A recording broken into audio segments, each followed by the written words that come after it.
आज मुझे आपके साथ एक अनुभव शेयर करना है और वो अनुभव है, एक माँ अपने 7 साल के बच्चे को लेके हमारे क्लिनिक में आई। तो हमने उनको पूछा कि क्या तकलीफ के लिए आपने बच्चे को लाया है। तो उन्होंने हमें 2 चीजें बताई। डॉक्टर साहब ये ना हाइपर एक्टिव है। मतलब क्या? बोले एक जगह बैठता नहीं है, कंसंट्रेट करता नहीं है, स्कूल में बैठता नहीं है, लोगों को चीजें फेंक देता है। टीचर ने बोला कि बोर्ड पे लिखा हुआ है इसको लिख लो, वो देख ही नहीं रहा उसकी तरफ, वो अपनी ही मस्ती में जी रहा है। हम उसको समझा रहे कि हम तुमको पढ़ा रहे, वो एक जगह बैठ ही नहीं रहा, वो इधर उधर देख रहा है और उसका किसी चीज में ध्यान नहीं है। इसको ना ए फॉर एप्पल आता है, ना बी फॉर बॉल आता है, ना ये टेबल सही से सीख पा रहा है। तो फिर उन्होंने बोला कि इन सब चीजों की वजह से स्कूल ने बोला कि आपका बच्चा हाइपर एक्टिव और उसकी वजह से स्कूल का माहौल डिस्टर्ब हो रहा है। तो आप एक तो इसका IQ टेस्ट करवाओ या फिर उसको डॉक्टर को दिखाओ। फिर तो बोले फिर हम आपके पास इसको इसके लिए लेके आए। अब देखिए दोस्तों, इसमें 2 चीज़ें समझने वाली है।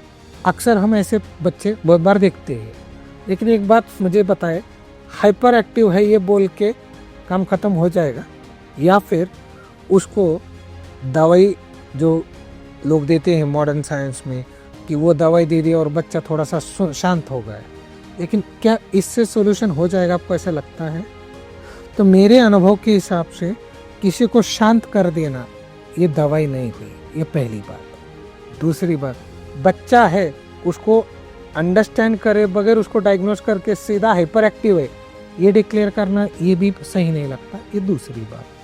तीसरी बात, किसी हाइपर एक्टिव बच्चे का IQ टेस्ट करके लाओ बोलने का, और वो IQ टेस्ट लो ही आएगा क्योंकि वो बच्चा हाइपर एक्टिव, उसका कंसंट्रेशन नहीं है, और उसके बेसिस पे उस बच्चे को स्कूल से निकाल देने की धमकी देना या निकाल देना ये भी एक गलत बात है, ऐसा मुझे लगता है। तो ये 3 पॉइंट को मुझे आपका ध्यान खींचना है, इसलिए मैं आपको बात बता रहा हूँ। अब एज अ डॉक्टर मैं मेरी तरफ से मेरा अंडरस्टैंडिंग इस केस पे बताता हूँ।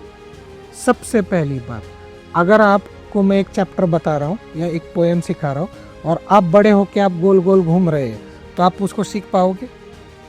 शायद कम। दूसरा, आप सो रहे हो, आप शांत हो, आप सो रहे हो और मैं आपको वो पोएम सिखा रहा हूँ, आप सुन के सीख पाओगे? क्योंकि कान खुले दिख रहे, फिर भी सीख पाओगे? नहीं। मतलब पता है आपको क्या है?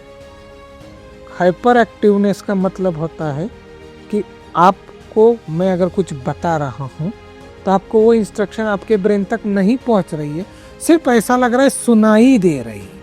मतलब यहाँ पे प्रॉब्लम हाइपर एक्टिवनेस नहीं है, understanding interpretation of language and understand the meaning of that language, ये प्रॉब्लम है। उसकी समझ बंद हो चुकी है। जो लेफ्ट साइड के ब्रेन में वर्निकेज एरिया होता है, यहाँ पे समझने की क्षमता होती है।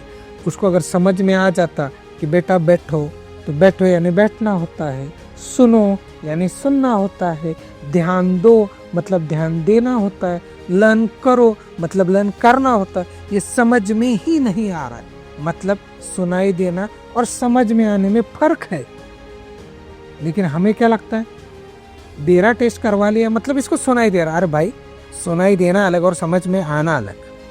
तो यहाँ पे अगर बच्चे को समझ में आ जाएगा तो बच्चा जो बिहेवियर कर रहा है, जो उसको एब्सेंस ऑफ माइंड है, एब्स्ट्रैक्शन ऑफ माइंड है, डिफिकल्टी इन अंडरस्टैंडिंग है, डिफिकल्टी इन एजुकेशन है, डिफिकल्टी इन रिलेशनशिप है, कॉग्निशन है या कम्युनिकेशन है, ये सब कुछ सही हो सकता है। कहने का मतलब इतना ही दोस्तों, हाइपर एक्टिविटी ये प्रेजेंटेशन है कि समझ में नहीं आ रहा है, ये बीमारी नहीं है।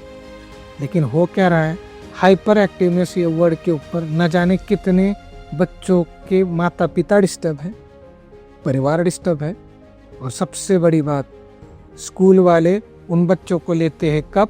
जब उनके पास बच्चे नहीं होते और फी भरने वाले माता पिता चाहिए होते हैं। लेकिन जब उनके पास बाकी बच्चे आ जाते तो वही स्कूल बोलते हमारे स्कूल का माहौल खराब हो रहा है। यही बात है, पहले एक ज़माना था कि टीचर्स ने जनरेशन्स को बनाया। आज कहना भी थोड़ा सा अजीब लगता है, लेकिन खैर, अगर आप भी ऐसे कभी सिचुएशन से, इमोशन से या बच्चे को देख चुके सोसाइटी में, परिवार रिश्ते में, तो आप भी एक बार ज़रूर नोटिस करना। समझ ये ज़रूरी होती है। Hyper activeness is a presentation, और हम ऐसे ही बच्चों को बहुत अच्छे से पॉजिटिवली, एनर्जेटिकली और इजीली विदाउट साइड इफेक्ट ठीक करने का ट्रीटमेंट हमारे यहाँ देते हैं। ये हमारे अनुभव का किस्सा सिर्फ आपको अवेयर करने के लिए है। हमें सिर्फ लोगों को एजुकेट करना है, क्योंकि आज की डेट में एजुकेशन है लेकिन गलत चीज़ों का या नेगेटिव थॉट्स का या किसी को डिसअपॉइंट करने का इनकरेज करने के अभी आजकल एक्सपीरियंस हो चाहे वीडियोस हो वो बहुत कम मिलते हैं। ये हमारी एक छोटी कोशिश है। सही लगा हो तो लाइक शेयर सब्सक्राइब ज़रूर कीजिए। Thank you so much.